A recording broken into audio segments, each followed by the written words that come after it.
Hello everyone, welcome back to my mini blog. Sudden plan করে বেরিয়ে পড়লাম গনগনির উদ্দেশ্যে। সকালে চন্দ্রকোনায় ব্রেকফাস্ট করলাম পেটাই পরোটা। গনগনি পৌঁছে 5 টাকা দিয়ে টিকিট কেটে পার্কে ঢুকলাম। ঢুকেই প্রথমে গেলাম ওয়াচ টাওয়ার, গনগনির ভিউ দেখতে, যেখান থেকে দেখা যাচ্ছিল বয়ে যাওয়া শিলাবতী নদী আর ক্যানিয়ন।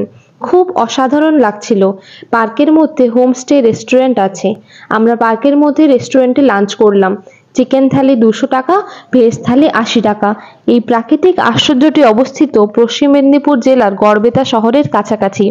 এখানে শিলাবতী নদীর ধার ধরে বহু বছর ধরে লাল ল্যাটেরাইট মাটি ক্ষয়ের ফলে গড়ে উঠেছে এই গভীর গিরিখাত ও উঁচু নিচু পাহাড়ি আকৃতি। প্রাকৃতিকভাবে তৈরি এই দৃশ্য অনেকটা আমেরিকার গ্র্যান্ড ক্যানিয়নের মতোই দেখায়, তবে এটিও একেবারে অনন্য তার নিজস্ব সৌন্দর্যে। এখানে জড়িয়ে রয়েছে অনেক পৌরাণিক কাহিনীও। কথিত আছে পাণ্ডবরা তাদের অজ্ঞাতবাসকালে এখানে লুকিয়েছিলেন এবং ভীম এখানেই বকাসুরকে পরাজিত করেছিলেন। এই রকম কাহিনীগুলো এই জায়গাকে আরো রহস্যময় ও আকর্ষণীয় করে তোলে। গনগনি ক্যানিয়নের সবচেয়ে বড় বৈশিষ্ট্য হলো এর শান্ত ও নির্মল পরিবেশ।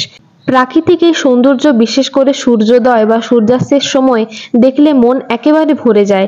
এটি একটি আদর্শ স্থান প্রকৃতিপ্রেমী, ভ্রমণ পিপাসু এবং ফটোগ্রাফারদের জন্য। শেষ কথা বলবো, গনগনি গ্র্যান্ড ক্যানিয়ন শুধু একটি ভৌগোলিক বিস্ময় নয়, এটি প্রকৃতির এক অপরূপ শিল্পকর্ম। কোনোদিন সুযোগ হলে অন্তত একবার এই স্থানটি ঘুরে দেখার অনুরোধ রইল। ধন্যবাদ।